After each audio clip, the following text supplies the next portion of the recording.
ദൈവനാമത്തിന് മഹത്വമുണ്ടാകട്ടെ. വലിയ നോമ്പിന്റെ 49 ദിവസത്തിലേക്ക് നാം കടക്കുമ്പോൾ ഇന്നത്തെ ചിന്താവിഷയം മരണത്തെ മരണത്തിലൂടെ ജയിച്ച യേശുക്രിസ്തു എന്നതാണ്. ഇതിന് ആധാരമായ വേദഭാഗം വിശുദ്ധ മത്തായി എഴുതിയ സുവിശേഷം 27 അധ്യായം 62 മുതൽ 66 വരെയുള്ള വാക്യങ്ങളാണ്. ഏവർക്കും വളരെ സുപരിചിതമായ ഭാഗമാണിത്. കുരിശിലെ മരണശേഷം യേശുവിന്റെ ശരീരം ഖബറിലായിരുന്ന കാലഘട്ടം. ഇതേക്കുറിച്ച് ഒരു നിമിഷം നമുക്ക് ഒന്ന് ചിന്തിക്കാം. ഈ വാക്യങ്ങളിൽ പരീശന്മാരും മഹാപുരോഹിതന്മാരും പീലാത്തോസിനെ സമീപിച്ച് അവൻ 3-ാം നാൾ ഉയർത്തെഴുന്നേൽക്കും എന്ന് ഓർമ്മപ്പെടുത്തി ഖബറിന് കാവലുള്ള പട്ടാളക്കാരെ നിയോഗിച്ചു. അവർക്ക് ഭയം തോന്നിയത് യേശുവിന്റെ ശിഷ്യന്മാർ ശരീരം എടുത്തുകൊണ്ട് പോയതിനു ശേഷം അവൻ ഉയർത്തെഴുന്നേറ്റു എന്ന് പ്രസംഗിച്ചേക്കുമോ എന്നതായിരുന്നു. എന്നാൽ മനുഷ്യരുടെ സംരക്ഷണ സംവിധാനങ്ങളും കടുത്ത കാവലും മുദ്രയും ഒന്നും തന്നെ ദൈവത്തിന്റെ ശക്തിയെ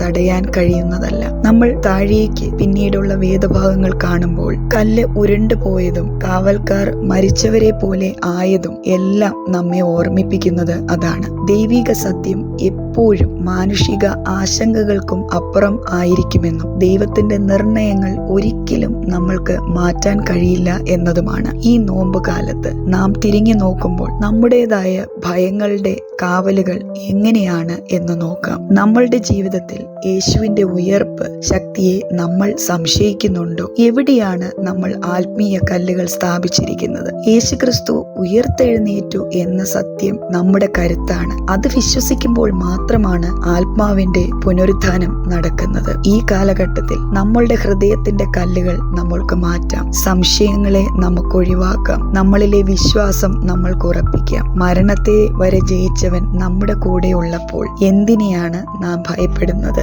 ഈ ഉറപ്പോടുകൂടി ക്രിസ്തുവിൽ നമുക്ക് ജീവിക്കാം. ദൈവം എല്ലാവരെയും അനുഗ്രഹിക്കട്ടെ.